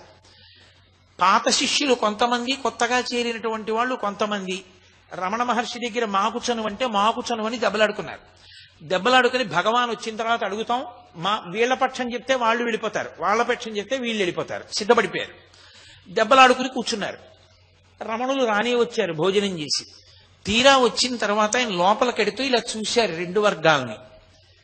ఇంతలో వెనక ఓ కుక్క వచ్చింది ఆశ్రమంలోకి. ఆశ్రమంలో ముందు నుంచి ఉన్న కుక్కను తరిమింది. ఆ కుక్క అరుచుకుంటూ పారిపోయింది. ఆయన వెనక్కి తిరిగి అన్నారు, కుక్కలు కదూ, పాతవి కొత్తవి కలిసి ఉండలేవు, కొత్త వాటిని పాతవి తరుగుతాయి, పాత కొత్త భావనలతో దెబ్బలాడుకునేవి కుక్కలు అని లోపలికి వెళ్ళారు. ఇక మళ్ళీ ఎప్పుడు ఎవరు ప్రస్తావన తేలేదు. సర్వజ్ఞుడు మహానుభావుడు ఒక కుక్క మీద అడ్డుపెట్టి ఎంత తత్వం చెప్పేవారు. ఒక నెమలి గురించి మాట్లాడితే ఆయన ఎంత అద్భుతంగా మాట్లాడేవారు. ఆయన మాట్లాడినటువంటి మాటలు ఎప్పుడెప్పుడు ఆయన ఏ మాట మాట్లాడారో ఆ మాటల్ని యథాతథంగా తీసుకొచ్చారు. ఒకప్పుడు నటనానంద స్వామి అని ఒక ఆయన రమణ మహర్షి దగ్గరికి వచ్చాడు. వచ్చి నాకు మీలాగే ఈ శరీరం మీద భ్రాంతి పోయింది, సన్యాసం తీసుకుందాం అనుకుంటున్నాను, ఎందుకు వచ్చిన దిక్కుమాలిన శరీరం, ఇదేమైనా శాశ్వతమా ఏమైనా అన్నాడు. అలా సన్యాసం తీసుకోకూడదు, తగినంత పరిపక్వత లేకుండా కుదరదన్నారు రమణ మహర్షి. ఎందుకు కుదరదన్నాడు. అయ్యి మీరు తీసుకోవాలా, మీరు ఒడ్డును కూర్చోవాలా, మీరు సంతోషంగా ఉండాలా, మేము మాత్రం తీసుకోకూడదా అన్నాడు ఆగ్రహంతో. ఆయన అన్నారు, నేను తీసుకునేటప్పుడు ఎవరిని అడగలేదన్నాడు. పూర్తి వైరాగ్యంతో అరుణాచలం వచ్చేసారంతే తప్ప ఎవరిని అనుమతులు అడగలేదు. ఏమంటే నేను చాలా చికాగ్గా ఉంది, వైరాగ్యం వచ్చేసిందండి, ఏమిటండి శరీరం సన్యాసం తీసుకుంటానని నేను అనలేదు. రామకృష్ణ పరమహంస అంటుండేవారు, వైరాగ్య does not come drop by drop, it comes like a flood అనేవారు. వైరాగ్యం వస్తే ఒక పెద్ద ప్రవాహంలా వస్తుంది తప్ప వైరాగ్యం ఏదో బిందువుల కింద ఏం రాదు. బిందువుల కింద వస్తే అది వైరాగ్యమే కాదు. కాబట్టి నేను ఎవరి అనుమతి అడగలేదు అంటూ ఆయన ఒక మాట చెప్పారు. అసలు ఈ శరీరము అసత్యము అన్న సత్యం బాగా లోపల ఇమర్చుకోవాలి, జీర్ణం అవ్వాలి. జీర్ణం అవ్వకుండా ఏదో ఈ శరీరం పనికి మాలిందని వదిలిపెట్టకూడదు, తప్పది. ఈ శరీరం యొక్క స్థితి ఏమిటో బాగా అర్థం అవ్వాలి అని ఆయన ఒక ఉపమానం చెప్పారు. భోజనం చేయడానికి విస్తరి తీసుకొచ్చి వేస్తారు. ఆ విస్తరి తీసుకుని వచ్చి వేసే ముందు విస్తరి యొక్క చిట్ట చివరి ప్రయోజనం ఏమిటి? తీసుకెళ్లి పెంటకుప్ప మీద పారేయడమే. పెంటకుప్ప మీద పారేయడమే విస్తరి యొక్క ప్రయోజనం కనుక పట్టుకెళ్లి వెంటనే పడేస్తారా? పడేయరు. బాదమాకులన్నీ కోసి తెస్తారు, వాటినన్నిటినీ కడుగుతారు, శుభ్రంగా తుడుస్తారు, చీపురు పుల్ల తీసుకొచ్చి సన్నగా చీలుస్తారు, అందంగా తినేటప్పుడు ఊడి ముద్దలో కలవకుండా కుడతారు, కుట్టి విస్తరి తీసుకొచ్చి వేస్తారు, నేతి చుక్క వేస్తారు, వడ్డన చేస్తారు, కూర్చున్నవాడు పరిశీచనం చేస్తాడు, మౌనంగా భోజనం అంతా చేస్తాడు, ఉత్తరాపోసనం పడతాడు, పట్టి లేచిపోతాడు. అప్పుడు విస్తరిని మడతపెట్టి పెంటకుప్ప మీద పారేస్తారు. అంతేగాని పెంటకుప్ప మీద పారేయడమే ప్రయోజనం అని చెప్పి విస్తరి కుట్టి వెంటనే పారేస్తావా? పారయ్యవు. ఈ శరీరమునందు ఉండాలి. ఇది ఋతుమంతము. దీని ఎందుండి సాధన చెయ్యాలి. నువ్వు బాగా భగవంతుడు చెప్పినటువంటి విహిత కర్మలు చేస్తూ, నిషిద్ధ కర్మల్ని భంజిస్తూ, గురువాక్య శ్రవణం చేస్తూ, వైరాగ్యాన్ని బాగా పెంపొందించుకుని ఇది సత్యము కాదు, ఇది ఋతుమంతము, లోపల ఉన్నది సత్యమన్న ఎరుకలోకి నువ్వు రావాలి. ఆ ఎరుకలోకి వచ్చిన తరువాత ఆయనే ఒకానొక లేఖలో అంటారు, కూలికొచ్చిన వాడు ఎత్తుకున్న రాయిలా ఉంటుంది శరీరం అన్నారు. కూలికి రాయి ఎట్టుకొస్తాడు ఒకడు. మన ఇంట్లో పెద్ద బండ కావాలి దేనికో, ఎక్కడో వేయడానికి. ఎక్కడో ఉంటుందో బండ. ఆ బండ ఒరే మా ఇంటికి పట్టుకొస్తావా అంటే ఓ 10 రూపాయలు ఇవ్వండి అంటాడు. సరే ఇస్తాను, ఈ బండ నెత్తి మీద ఎట్టుకో అంటే బండ నెత్తి మీద ఎట్టుకుంటాడు. నెత్తి మీద పెట్టుకున్నవాడు వస్తూ ఉంటాడు, ముందు యజమాని నడుస్తుంటాడు, ఇదేనా అండి ఇల్లు, ఇదేనా అండి ఇల్లు అంటుంటాడు. ఎందుకని? వాడికి ఎప్పుడెప్పుడు ఆ ఇల్లు వచ్చేస్తుందో అప్పుడప్పుడు ఆ బండ పారేద్దాం అని ఉంటుంది తప్ప వాడు తొందరగా బండ ఎక్కడ పడితే అక్కడ పడేయకూడదు. ఆ ఇల్లు వచ్చాక ఇంట్లో పారేయాలి. పారేశాక అమ్మయ్యా అని తలపాగా తీసి దులుపుకుని 10 రూపాయలు చూపోతాడు. జ్ఞానికి శరీరము నెత్తికెత్తుకున్న బండలాంటిది. కూలికొచ్చినట్టు ప్రారబ్ధ కర్మ అయిపోయే వరకు ఈ శరీరంలో ఉంటాడు. ఉండి సుఖ దుఃఖములకు సాక్షి అన్నారు ఆయన. అందుకే రమణ మహర్షికి సర్కోమా వ్యాధి వస్తే రమణ మహర్షికి బాధ ఉన్నదా లేదా అని అడిగారు అనుకోండి, శరీరం అన్న తర్వాత శరీరం మీద మరుగునీళ్లు పోస్తే కాలుతుందా కాల్దా? కాలుతుంది. శరీరం అన్న తర్వాత అన్నం పెడితే కడుపు నిండుతుందా నిండదా? నిండుతుంది. శరీరం అన్నాక దాహం వేసి మంచినీళ్ళు ఇస్తే తృప్తి కలుగుతుందా కలుగదా? కలుగుతుంది. బాధ కూడా అంతే. సామాన్యుడికి జ్ఞానికి తేడా ఎక్కడొస్తుంది అంటే సుఖంతో కానీ దుఃఖంతో కానీ సామాన్యమైన సాధకుడు మమేకమవుతాడు. మమేకమై సుఖం వచ్చినప్పుడు ఇదంతా నాదే అంటాడు, దుఃఖం వచ్చినప్పుడు అయ్య బాబోయ్ ఎంత దుఃఖమో తట్టుకోలేకపోతున్నానంటాడు. జ్ఞాని సుఖమునకు దుఃఖమునకు సాక్షి. సుఖ దుఃఖములు అనుభవించడానికి పరమేశ్వరుడిచ్చినటువంటి గొప్ప తెప్ప ఈ శరీరం, ఉపకరణం. ఎందుకో తెలుసా? గత జన్మలలో చేసిన పాపమున్నది, పుణ్యమున్నది. పాపము దుఃఖాన్నివ్వాలి, పుణ్యము సుఖాన్నివ్వాలి. ఇప్పుడు సుఖాన్ని మీరు అనుభవించి అమ్మయ్య సుఖంగా ఉంది అనుకోవాలంటే మనసొక్కటి ఉంటే సరిపోతుందా? శరీరం ఉండాలి. శరీరం ఉంటే తప్ప సుఖము అనుభవములోనికి రాదు. మీరు ఈ విషయం చాలా గంభీరమైన విషయం గుర్తుపెట్టుకోవాలి. సుఖము అనుభవంలోకి రావాలి, శరీరం ఉండాలి. దుఃఖం అనుభవంలోకి రావాలి, శరీరం ఉండాలి. నేను చేసిన పాపకర్మ ఏదో ఉంది, ఆ పాపకర్మ ఉంది కాబట్టి ఈ శరీరానికి ఏదో ఒక దుఃఖం వస్తుంది. ఏదో ఈ కాలు నెప్పెడుతోంది అనుకోండి, నాకు ఆ కాలు నిప్పెట్టడం అనేటటువంటి కారణాన్ని అడ్డుపెట్టి ఈశ్వరుడు గత జన్మలలో నేను చేసినటువంటి పాపాన్ని తీసేస్తున్నాడు. కాబట్టి ఆ పాపం క్షయమైపోతోంది. శరీరం లేకపోతే పాపం ఎలా పోతుంది? శరీరంతో దుఃఖం అనుభవిస్తూ పాపాన్ని పోగొట్టుకుంటాడు, శరీరంతో సుఖం అనుభవిస్తూ పుణ్యాన్ని పోగొట్టుకుంటాడు. రెండు పోతాయి. కాబట్టి రెండు పోగొట్టుకోవడానికి సుఖ దుఃఖముల కొరకు శరీరం ఉండాలి. దాంతో మనం పోగొట్టుకుంటాం. జ్ఞాని ఆయనకి సుఖము దుఃఖము ఆయనకి అన్వయం అవ్వదు. ఎందుకు అవ్వదు అంటే ఒకటే కారణం, ఆయన ఈ శరీరమునకు సాక్షి. దీన్ని వేరుగా చూస్తూ ఉంటాడు. చూడండి, మనం ఇక్కడ నిప్పెడుతోందండి అంటాం. అంటే ఇక్కడ నిప్పెడుతోందండి అంటే దీనికి నిప్పెడుతోందని తెలుసుకుంటున్నదొకటి, నిప్పి లేకుండా వేరుగా ఉందా లేదా సాక్షిగా? ఆ సాక్షిగా ఉన్న అసలు నేను ఇది నా చేత ధరింపబడింది. అందుకే దీనికి ఎంత దుఃఖం రానివ్వండి, ఎంత కష్టం కలగనివ్వండి, సాక్షి. ఇది ఎలా ఉంటుందంటే పోతన గారు భాగవతంలో ఓ శ్లోక రచన చేస్తూ ఆయన ఒక మాట అన్నారు. ఆ ఆలుమగలుంటారే వాళ్ళిద్దరూ కూడా జీవితంలో భర్త ఇంటెన్సివ్ కేర్ యూనిట్ లోనే ఉన్నాడు అనుకోండి, భార్య అక్కడే కూర్చుంటుంది, చూసి బాధపడుతుంటుంది. అయ్యో పాపం ఆయన ఇంటెన్సివ్ కేర్ యూనిట్ లో ఉన్నారు, ఇంత బాధపడుతున్నారు అనుకుంటూ ఉంటుంది. కానీ మగలు తగులుకారే మగువలకును అంటారు. ఆమె ఏమైనా ఆయన బాధని పుచ్చుకోగలదా? పుచ్చుకోలేదు. ఆయన ఇంత బాధపడుతున్నారు అని తను తెలుసుకుంటుంది. అలా ఇది చాలా బాధపడుతోంది, చాలా దుఃఖపడుతోంది అని గమనిస్తూ ఉంటాడు ఆయన. అంతే, తాను ఆత్మగా సాక్షిగా ఉంటాడు తప్ప మమేకము కాడు. అందుకే సుఖమునందు మమేకం లేదు కాబట్టే బరోడా మహారాణి గారు పంపించినటువంటి బందర్ లడ్డు ఇలా పట్టుకున్నారు తిందామని. తినబోతున్నారు. ఆయన కొండ మీద ఉండగా సంకటి తెచ్చేటటువంటి ఒక అవ్వ సంకటి పట్టుకుని వచ్చి తచ్చాడుతోంది. ఇప్పుడు ఇంత మహారాణులు పంపించిన లడ్లున్నాయి, నేను పట్టుకొచ్చిన సంకటి తింటారాయన అని. ఆయన చూసి అవ్వా చాలా కాలమైంది, రా రా రా రా అన్నారు. అయ్యా మీకు సంకటి తెచ్చేదాన్నని తింటారని సంకటి తెచ్చానంది. ఆయన వెంటనే, ఆయనకి నిజానికి ఇష్టాయిష్టములు లేవు, చేత్తో పట్టుకున్న లడ్డు పక్కన పెట్టి, నాకు ఆ సంకటి చాలా ఇష్టం, ఈ లడ్డు మీరు పుచ్చుకోండి, నేను ఆ సంకటి తాగుతానని సంకటి తాగారు. దేనికి? ఆయన కొరకు కాదు, ఆ వచ్చినటువంటి అవ్వ కొరకు.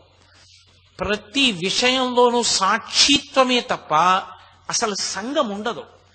ఆ స్థితికి చేరిపోయిన వాళ్ళకి సంచితం దగ్ధమైపోతుంది. అందుకే అందరూ ఈ శరీరాన్ని విడిచిపెట్టే ముందు లోపల విపరీతమైన బాధ పొందుతారు. అయ్యి బాబోయ్ పడిపోతోంది, శరీరం పడిపోతోంది, నేను చచ్చిపోతున్నాను. జ్ఞాని ఒక్కడే ఈ శరీరం పడిపోతుంటే అమ్మయ్యా అంతటా నిండి నిబిడీకృతమైపోయినటువంటి ఆత్మగా తప్ప ఒక చిన్న శరీరంలో ఉండవలసిన అవసరం ఇక నాకు లేదు అని ఆనంద భాష్పాలు కారుస్తూ శరీరాన్ని విడిచిపెడతాడు. అందుకే రమణులు ఆఖరణ శరీర పతనం అయ్యేటటువంటి సమయంలో ఆనంద భాష్పాలు కన్నుల వెంట కార్చి లోపల నుండి జ్యోతి పైకి లేచి అరుణాచల పర్వతంలోకి ప్రవేశించింది. ఒక జ్ఞానిగా భగవానులు ఎప్పుడెప్పుడు ఏ మాటలు మాట్లాడారో ఆ మాటలన్నీ తేదీ వేసి, అది దానికి ముందు అసలు ఏం జరిగిందో, ఏ కారణం చేత ఆయన అలా మాట్లాడారో ఎంత అద్భుతంగా మాట్లాడతారో నిజంగా. ఆయన భోజనశాలకి వెళ్ళారు. ఆయన భోజనశాలకి వెళ్ళడం అంటే ఆయన ఏదో పీఠాధిపతి, ఆయన ఆశ్రమాధిపతి, అందుకని ఆయనకి వేరుగా భోజనం పెట్టడం అలా ఉండదు. ఆయన కూర్చుంటారు అందరితో పాటే దర్బార్ హాల్లో. గంట వినపడుతుంది, అందరూ భోజనానికి వెళ్ళాలి, ఆయన భోజనానికి వెడతాడు. ఆయన ఇలా కూర్చున్నారు భోజనానికి. ఎదురుగుండా పాపం ఆయనకి కీళ్ల నొప్పులు వచ్చాక ఇలా కూర్చోవడం మానేసి కాళ్ళు చాపుకుని పక్కకి తిరిగి అన్నం తినేవారు. ఎదురుగుండా విదేశాల నుంచి వచ్చిన వనిత ఒక ఆమె కూర్చుంది. ఆమె కూడా కాళ్ళు జాపితే అవి రమణ మహర్షి వైపు వచ్చాయి. ఆ ఎదురుగుండా వడ్డన చేస్తున్న వ్యక్తి అన్నాడు, కాళ్ళు మడుచుకో, అలా కూర్చోకూడదు అన్నాడు. వెంటనే రమణ మహర్షి ముందు కాళ్ళు మడుచుకుంటే ఆయన అన్నాడు, నేను మిమ్మల్ని అనలేదు, ఆవిడ్ని మడుచుకోమన్నాను, మీరెందుకు మడుచుకున్నారు, కాళ్ళు నిప్పెడతాయి కదా అన్నాడు. ఆయన అన్నారు, ఆవిడ వేసుకున్న దుస్తులు అటువంటివి, పాశ్చాత్య దుస్తులు, ఆవిడ అలా మఠం వేసుకుని కూర్చోడానికి యోగ్యంగా లేవు, అందుకని కాలు చాపు కూర్చుంది. అది గమనించకుండా ఆవిడ్ని మఠం వేసి కూర్చోమన్నప్పుడు ఆవిడ ఎంత బాధపడి ఉంటుంది. ఆవిడికి ఒక నియమం అయితే నాకు ఒక నియమమా, నే కాళ్ళు చాపుకోనా, బాధపడుతున్నా ఆవిడ చాపుకోకూడదా, అందుకని నేను మఠం వేసుకున్నాను, ఆవిడ్ని చాపమను నేను చాపుతానన్నాడు. ఆయన వెళ్ళి అయ్యా అమ్మ చాపుకోండి అన్నాడు. అప్పుడు ఈయన చాపుకున్నారు. అంతటి సాక్షిత్వం. ఆయన్ని ఒకప్పుడు అడిగారు, మంచి పెద్ద బాగా ఖరీదైన మందుల చిట్టి పట్టుకొచ్చి, ఈ మందులన్నీ వేసుకుంటే తగ్గిపోయినప్పుడు పడిపోతుంది, అందుకని దానికి ఖర్చు పెట్టకండి అనేవారు ఆయన. అంతటి సాక్షిత్వం మహానుభావుడు. అసలు ఒక జ్ఞాని ఎలా ఉంటాడో, ఆయన ఏ సందర్భాల్లో ఎప్పుడెప్పుడు ఎలా మాట్లాడారో మీరు చూస్తే, అవి ఆ లేఖలు చదువుతుంటే, ఒక్కొక్క తేదీన ఆవిడ వ్రాసిన లేఖ చదువుతుంటే ఆశ్చర్యపోతారు. ఇంత గొప్ప గ్రంథం రచించినటువంటి సూరి నాగమ్మ గారు చిట్ట చివర భగవాన్ రమణుల యొక్క అమృత దృష్టికి అర్హురాలై ఆయన శరీర పతనం అయిపోయిన తర్వాత ఆయన సమాధి నిర్మాణం చేస్తే రాత్రి 10 గంటలకి ఒక్కరే ఉండలేక భగవానుల సమాధి దగ్గరికి వచ్చి ఏడ్చి ఆ ధూళి తీసుకుని తల మీద వేసుకుని వెళ్ళిపోతుంటే ఏదైనా అఘాయిత్యం చేస్తుందేమోనని వెనక కుంజుస్వామి, ముందు అన్నగారు చీకట్లో నడిచారు. ఆవిడ రమణులు చెప్పినటువంటి సిద్ధాంతాన్ని బాగా ఊంచుకుని ఆవిడ కాశీపట్టణం వెళ్ళారు. తర్వాత కాశీపట్టణం వెడితే ఆవిడ ఎప్పుడిప్పుడు రమణ మహర్షిని తలుచుకున్నా అప్పుడప్పుడు రమణులు ఆవిడని అనుగ్రహించేవారు. కాశీ వెళ్ళి ఆవిడ అభిషేకం చేసుకుని విశ్వనాథుడి దగ్గర నుంచి వస్తున్నారు. అకస్మాత్తుగా అక్కడ కాపలా ఉన్న వ్యక్తి లేచన్నాడు, అమ్మ చాలా వెండి సామానుంది గర్భాలయంలో, ఇప్పుడే నేను ఒక చిన్న పని మీద వెళ్ళవలసి వస్తోందమ్మా, అకస్మాత్తుగా మీరు ఇక్కడ కూర్చుంటారా అన్నాడు. మీరెవరు ఏమిటి అని అడిగాడు. విజయనగరం దగ్గర, మేము అక్కడ విజయవాడ దగ్గర ఉంటాం, మా వదినకి అస్వస్థత కలిగి కాశీ వచ్చాక ఇబ్బంది పడుతోంది, నేను వెళ్ళిపోవాలన్నారు ఆవిడ. అమ్మ కూర్చోండి ఇప్పుడే వచ్చేస్తానన్నాడు. ఆవిడ కాశీ విశ్వనాథుని యొక్క మందిరంలో అంతకు ముందే రమణుల్ని ప్రార్థించారు కొంతసేపు అక్కడ ఉండాలని. గంటన్నర సేపు అక్కడే ఉండిపోయి ఆమె భద్రతా విధిని ఆవిడ నిర్వహించారు. అన్నగారు కంగారు పడ్డాడు, ఏమిటి ఆలస్యమైందని. ఆవిడ ఇంటికి వెళ్ళిన తర్వాత ఎందుకు ఆలస్యమైందన్నాడు. గంటన్నర సేపు నేను విశ్వనాథుడి దగ్గర ఉన్నానన్నారు. ఎలా సంభవం అయిందన్నారు. ఇదిగో నన్ను అక్కడ ఉన్నటువంటి ఆ భద్రతా విధి నిర్వహించే ఉద్యోగి నన్ను కూర్చోబెట్టి వెళ్ళిపోయాడు, నేను అక్కడ ఉండిపోయానన్నారు.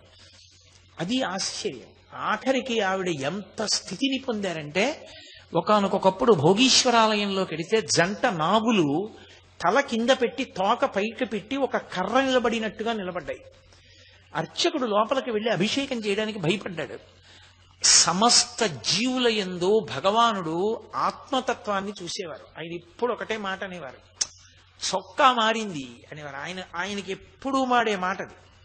ఆయన పావును చూస్తే అంతటా ఆత్మయే, ఆ చొక్కా వేసుకుని తిరుగుతున్నారు వారు అనేవారు. ఆయన పావును అది అనేవారు కాదు, కుక్కను అది అనేవారు కాదు, అంతటా బ్రహ్మాన్ని చూసేవారు. సమస్త ప్రాణుల యొక్క కోరిక ఆయనకి తెలుస్తుండేది. ఒక కుక్కకి ఒంటి నిండా కురుపులు వచ్చేసారు. అంత దూరంలో ఉంటే ఇక్కడికి కంపు వచ్చేది. దాని నిండా పురుగులు ఎగురుతుండేవి, ఎవరు దగ్గరికి రానిచ్చేవారు కాదు. ఆ కుక్క హాల్లో రమణ మహర్షి కూర్చునుంటే అనేక పర్యాయాలు ఆయన దగ్గరికి వెళ్ళపోతే బయట ఉన్నటువంటి వారు ఆశ్రమం వారు దాన్ని కొట్టి బయటికి పంపించేశారు. ఒక రోజు రాత్రి 11, 12 మధ్యలో అకస్మాత్తుగా రమణ మహర్షి లేచి, నేను కొంచెం దీర్ఘశంకకి వెళ్ళవలసి ఉంది అన్నారు. అంటే వెనక ఉన్న అనుచరుడు లాంతరు పట్టుకుని వస్తున్నాడు. ఆయన కొంచెం దూరంగా లోపలికి వెళ్ళి, నువ్వు ఇక్కడ ఉండని చెప్పి లోపలికి వెళ్ళి లాంతరు పెట్టుకుని, ఎంత ఇబ్బంది పడ్డావమ్మా, నన్ను కలవాలని అన్ని మాటలు ప్రయత్నించావు, నాకు తెలుసమ్మా, చాలా బాధపడుతున్నావా, నొప్పెడుతోందా, పురుగులు కరిచేస్తున్నాయా, పర్వాలేదులే, ఉపశాంతి పొందుతావులే, అరుణాచలంలో కలిసిపోతావులే అని ఏదో మాట్లాడుతున్నారు. అర్థం కాలేదు, ఏమిటి దీర్ఘశంకని వెళ్ళిన మనిషి దేంతోనో మాట్లాడుతున్నారు, కుయ్యి అని వినపడుతోంది ఏమిటి అనుకున్నాడు. దగ్గరికి వెళ్ళడం బాగుండదని ఊరుకున్నాడు. కాసేపు ఆగి ఆయన లాంతరు పట్టుకుని పైకి లేచి నిలబడ్డారు. అప్పుడు గబగబా వెళ్ళాడు. ఏమిటండి ఎవరితోనో మాట్లాడుతున్నారన్నాడు. ఆ కుక్కను చూపించారు. వారు అనేక పర్యాయాలు నా దగ్గరికి రావడానికి ప్రయత్నించారు, మీరు రానివ్వలేదు. వారికి ఇప్పుడు ప్రాణోత్క్రమణం అవుతోందని తెలుసు, ఎవ్వరు లేరు. వారు ఇప్పుడు కూడా నన్ను చూడాలనుకున్నారు. అందుకే నేను వెడతానంటే వినరని దీర్ఘశంక వంక పెట్టి వచ్చాను. వారు నా తొడ మీద పెట్టుకుని ప్రాణోత్క్రమణం అయింది, వారు అరుణాచలంలో కలిసిపోయారన్నారు. అసలు నిజంగా ఒక బ్రహ్మజ్ఞాని గురించి శాస్త్రాలలో ఎలా చెప్పబడుతుందో అలా చిట్ట చివరి ఊపిరి వరకు ఆ సాక్షిత్వంతోనే ఉండి జ్యోతిగా వెళ్ళిపోయి అరుణాచలంలో కలిసిపోయినటువంటి భగవాన్ రమణులు ఎప్పుడు నోరు విప్పి ఏది మాట్లాడినా అది జగత్తుకి సందేశం తప్ప ఆయన తన కొరకు తానని ఈ జీడిపప్పు పట్టండి అని కూడా ఆయన అనేవారు కాదు. ఆయన సంకల్ప సిద్ధుడు. ఒక మాట ఆయన అంటే అయిపోవలసిందే. ఆయన నెమళ్ళకి పావురాయిలకి జీడిపప్పులు పెట్టేవారు, ఉడతలకు కూడా. ఆయన ఒంటి నిండా పాకుతుండేవి ఉడతలు, వాటన్నిటికీ జీడిపప్పు పెట్టేవారు. ఆ జీడిపప్పు పెడుతున్న రోజుల్లో ఒకసారి కబురు చేశారు, కొద్దిగా జీడిపప్పు ఇమ్మని. జీడిపప్పు అయిపోయింది, ఉన్నది పాయసంలో వేసామన్నారు. ఆయన అన్నారు, ఓహో జీడిపప్పు మనకి పాయసంలోకి, ఉడతలకి జీడిపప్పు లేదనమాట. సరే, ఈసారి వచ్చినటువంటి బస్తా జీడిపప్పు ఈ ఉడతలది, మీ పాయసాల్లో వేసుకోకండి అన్నాడు. అలా అనగానే ఒక వ్యక్తి బండిలో, ఎవరో బలానా ఊళ్ళో ఆయన పంపించాడు, ఈ బస్తా జీడిపప్పును ఉంచుకోమన్నారని చెప్పి దింపి తీసుకొచ్చాడు. ఓసారి కరక్కాయలు అలాగే జరిగాయి. కరక్కాయలు అయిపోయాయి అన్నారు. ఓ కరక్కాయలు అయిపోయాయా, ఈశ్వరుడే చూస్తాడులేండి అన్నారు. కరక్కాయలు బస్తాలు పెడుతున్నటువంటి బండిలో బస్తాలకి కన్నాలు పడి కరక్కాయలు కింద పడ్డాయి. పళనిస్వామి కరక్కాయలన్నీ ఏరుకుంటూ సంచిలో వేసి పట్టుకొచ్చాడు. ఆయన నోటి వెంట ఒక మాట అంటే అయిపోయేదంతే. కూర్చుని ఇలా తవ్వితే రమణ బాగా వచ్చేసిందంతే. పరబ్రహ్మమై నిలబడ్డారు ఒక గురువుగా. ఆయన నోటి వెంట వచ్చినటువంటి మాటలు వినకపోతే అసలు మనుష్య జీవితానికి సార్థకత లేదు. ఒక మనిషి జీవితానికి సార్థక్యం ఎప్పుడు అంటే గురువాక్య శ్రవణము చేతనే. మహాజ్ఞాని అయినటువంటి భగవాన్ రమణుల నోటి వెంట వచ్చిన మాటలు అతి సాధారణమైనటువంటి తెలుగు భాషలో చదువుకోవడానికి అవకాశం ఇచ్చి రచన చేసి తన జీవితాన్ని పండించుకుని కొన్ని కోట్ల మంది జీవితాల్ని పండించిన భాగ్యశాలి సూరి నాగమ్మ గారు. ఆ తల్లి కాపరం చేసిందే లేదు, ఆజన్మ బ్రహ్మచర్యం. 11వ ఏటనే భర్త చనిపోయాడు. అయినా సరే ఆవిడ రమణ మహర్షిని అనుగమించి తన జీవితాన్ని ధన్యం చేసుకుని అటు సూర్యవంశం వారిని తరింపచేశారు, ఇటు తన పుట్టింటి వారైనటువంటి దోర్బల వారిని తరింపచేశారు. ఆధునిక యుగంలో స్త్రీలు రచన చేసినటువంటి వాంగ్మయంలో అద్భుతమైనటువంటి భక్తి వాంగ్మయం మీకు కనపడేది యోగసారం దగ్గర నుంచి ప్రతి విషయాన్ని రచన చేసిన మహాతల్లి తరిగొండ వెంగమాంబ గారు. మళ్ళీ భగవాన్ రమణ నోటి వెంట వచ్చిన ప్రతి విషయాన్ని అన్నయ్య గారికి ఉత్తరాలు వ్రాసి రమణాశ్రమ లేఖలు అన్న పుస్తకాల రూపంలో లోకానికంతటికీ అందించినటువంటి మహాతల్లి సూరి నాగమ్మ గారు. అంత గొప్ప తల్లి. కాబట్టి ఇవాళ నేను కేవలం సూరి నాగమ్మ గారు రమణ మహర్షి ఆశ్రమ జీవితము, ఆమె ప్రత్యేకించి ఆమె లేఖల ద్వారా ఈ జాతికి చేసినటువంటి మహోత్కృష్టమైనటువంటి సేవ, ఈ విషయానికి మాత్రమే కట్టుబడి మాట్లాడాలి అని నేను అనుకున్నాను.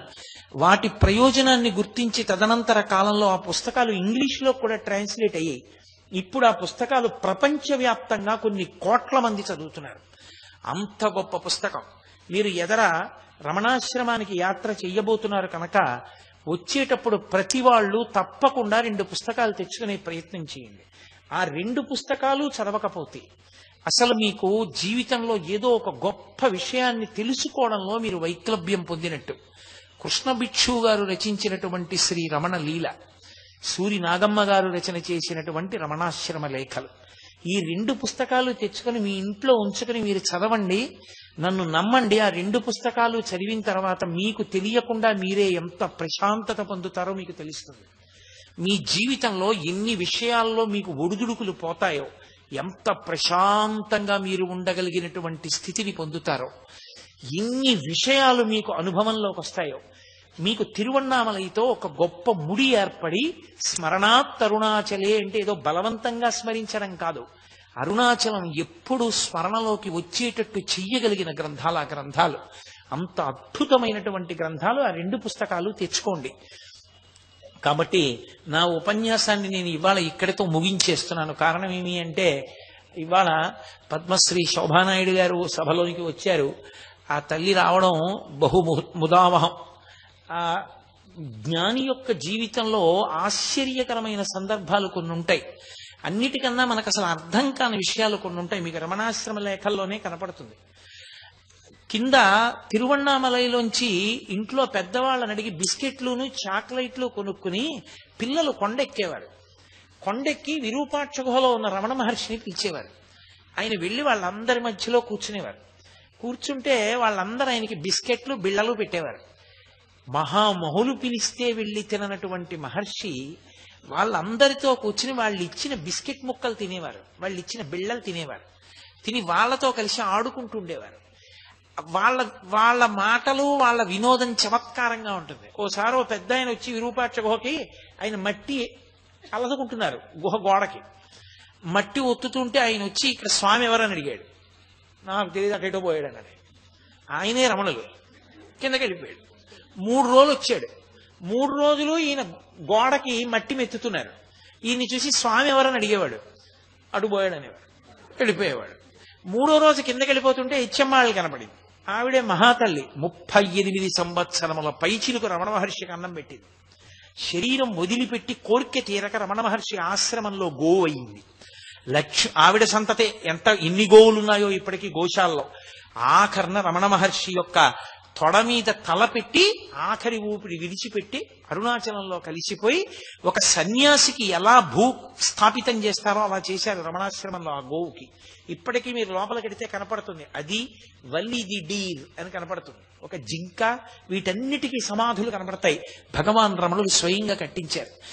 ఆ పిల్లలతో ఆయన ఆడుకుంటుండేవారు. పైన చూసిన వాళ్ళు తెల్లబోయేవారు. ఏమిటి ప్రపంచ ప్రఖ్యాత యోగి పుంగవుడు, ఇంతటి మహాజ్ఞాని, ఆత్మతత్వాన్ని అనుభవించగలిగిన యోగి చిన్న పిల్లలతో ఆడుకుంటుంటారేమిటినా? వీళ్ళు తెచ్చిన బిస్కెట్ ముక్కలు తినడం, చాక్లెట్లు తినడం ఇలాంటివి చేస్తారేమిటి అనుకునేవారు. పసిపిల్లలు ఎలా ఉంటారో యోగి అలా ఉంటాడు. నేను తల్లి శోభానాయుడు గారు చేసినటువంటి నృత్యాలు చాలా చూశానంటే క్యాసెట్స్ చూశాను. ఒకప్పుడు ఇప్పటికీ కూడా నాకు శోభానాయుడు గారి నృత్యం అంటే నాకు నా భార్యకి అంత ప్రీతి. ఆఫీస్కి మధ్యాహ్నం సెలవు పెట్టేసి రాజమండ్రిలో ఆనంద్ కళాకేంద్రంలో ఆవిడ నృత్యం ఉంటే ప్రత్యేకంగా బస్సులో రాజమండ్రి వెళ్ళి ఆవిడ నృత్యం చూసి రాత్రి ఇంటికి తిరిగి వస్తుండేవాళ్ళం మేము.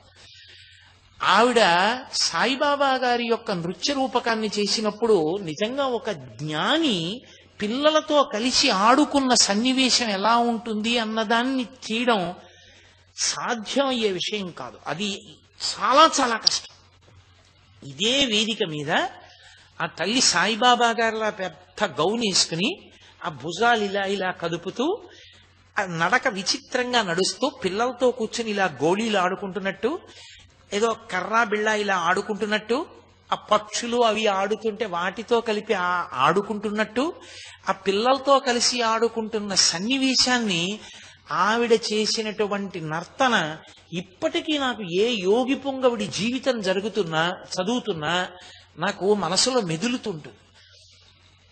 ఏ పాత్ర చేసినా సరే, శ్రీనివాస కళ్యాణం చేస్తే స్వామి నేనుండ వైకుంఠమందు అని ఆ వెంకటేశ్వర స్వామి వారితో మొరాయించి శ్రీ మహావిష్ణువుతోటి అలకొచ్చి వెళ్ళిపోతానని చెప్పినప్పుడు ఎటువైపు వచ్చి శ్రీ మహావిష్ణువు అడ్డుపడ్డా సరే ఆ అలకతో వెళ్ళిపోయేటటువంటి సన్నివేశం, ఆ భర్తతో కలిసి ఆవిడ పాచికలు ఆడేటప్పుడు ఆ వేదిక మీద పందెం ఏం పడిందో, ఆ పందెానికి ఏ గొళ్ళు నప్పారో, ఎవరు ఓడిపోయారో, ఎవరు గెలిచారో మనకేం తెలుస్తుంది. కానీ నిజంగా ఆవిడ ఆ పాచికలు వేసి బాగా పడింది పందెం అని ఇలా పొంగిపోవడం, ఏదో ఓడిపోయినప్పుడు ఇలా అయిపోవడం, ఆ లాస్యం, ఆ భావ ప్రకటనం పరదేవతానుగ్రహం ఉన్న వాళ్ళకి తప్ప సాధ్యం కాదు. శంకర భగవత్పాదులు సౌందర్య లహరిలో భైరవి తాండవం గురించి మాట్లాడుతూ చెప్తారు. అంత అద్భుతమైన ఆంగికం, అటువంటి నాట్యం, అటువంటి లాస్య ప్రకటనం 2 చెయ్యగలగడం అంటే అదొక అద్భుతమైన రీతి. నిజంగా అయ్య బాబోయ్, ఆ ఏనుగులు తరువుకొచ్చినటువంటి సన్నివేశంలో పద్మావతి పాత్రగా నటించిన చెట్ట చివర ఆ పసుపు కొమ్ములు దంపుతారు. ఆ పసుపు కొమ్ములు దంపినప్పుడు ఆ ఆడవాళ్ళందరూ కలిసి పాడుతున్నప్పుడు ఆ పాటలో ఆ కళ్యాణ వైభోగం, ఆ గరుత్మంతుడేదో నిజంగా గరుత్మంతుడి మీదే ఎక్కి లక్ష్మీనారాయణులు వెళ్ళిపోతుంటే ఎలా ఉంటుందో అలా ఆ గరుత్మంతుడు నడవడం, వాళ్ళు కూడా నడవడం, ఆ సన్నివేశాలు హృద్యంగా చెయ్యగలిగినటువంటి కళాకారిణి. నేను వారితో ఒక మాట అన్నా పొద్దున్న, అమ్మా మీరు ఏదో జ్యోతిర్లింగానికి గత జన్మలో నియమం తప్పకుండా పట్టుతేని తీసుకొచ్చి అభిషేకం చేసి ఉంటారు, అందుకే అంత గొప్ప నటనా వైదుష్యాన్ని పొందగలిగారమ్మా, అందరికీ సాధ్యం అవుతుందా అది అన్నాను. అటువంటి తల్లి అంత భక్తి ప్రపత్తులతో కాకినాడ పట్టణానికి వచ్చి పొద్దున్న కాసేపు నాతో మాట్లాడి కొంచెం సేపు ప్రసంగం వింటానండి నేను మాట్లాడతాను అని వచ్చారు. ఆవిడ పద్మశ్రీ బిరుదాంకితురాలు, దేశ విదేశాల్లో అపారమైనటువంటి ఖ్యాతి కన్న తల్లి. శోభానాయుడు గారి పేరు చెప్తే తెలియనటువంటి వాళ్ళు లేరు. ఆవిడ ఒక్క డాన్స్ రిసైటల్ ఇస్తే, ఇప్పుడు హైదరాబాద్ పోలీస్ కమిషనర్ గా ఉన్నారు కేఏ ఖాన్ గారు, ఆయన విశాఖపట్నం పోలీస్ డిపార్ట్మెంట్లో ఎస్పీగా ఉన్న రోజుల్లో ఆవిడ డాన్స్ చేస్తే ఆయన ఒక మాట చెప్పారు, నేను కాలేజీలో చదువుకున్న రోజుల నుంచి కూడా శోభానాయుడు గారి నృత్యం చూస్తుండేవాడిని. అన్ని కోట్ల మంది ఆవిడ నృత్యాన్ని ఆరాధిస్తారు. అంత గొప్ప గురువు, ఎంతమంది శిష్యులను తయారు చేశారు. అటువంటి స్థితిని పొందిన వ్యక్తి నేను ఏ పాటి వాడిని? ఏవో పుస్తకాల్లో ఉన్న 4 విషయాలు చదివి ఏవో కాలక్షేపానికి సాయంకాలం పూట సమయం వృధా. ఆయన నేను ఆత్మ, ఇది ఆత్మచేత ధరింపబడినది. సర్వకాలముల యందు ఆ సత్యమైనటువంటి నేను యందు మాత్రమే విహరిస్తుండేవారు ఆయన. అందుకే తరచుగా చెప్పేవారు, అద్దె కొంపలో ఉన్నవాళ్ళం అంటుండేవారు. అద్దె కొంపలో ఉన్న యజమాని ఎప్పుడు సొంత ఇల్లు కట్టుకుందామా అని చూస్తూ ఉంటాడు.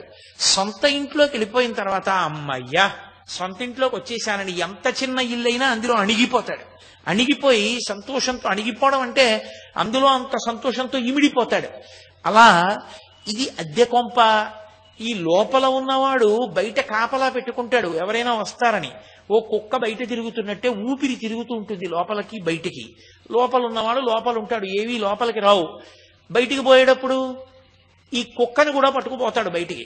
పోయిన తర్వాత లోపల ఉన్నవాడు పోయాడు లేరా అని కొంప ఖాళీగానే ఉందని ఇందులోకి చీమలు పురుగులు కూడా దూరుతాయి కదా. మరి దూరకుండా ఎలా ఉంటాయి? నేనే ఒకసారి ప్రత్యక్షంగా చూశా. మా అమ్మగారు శరీరం విడిచిపెట్టినప్పుడు ఆవిడ అంత్యేష్టి సంస్కారానికి శ్మశానానికి వెళ్ళి కూర్చొని పూజ చేస్తుంటే ఇంతంత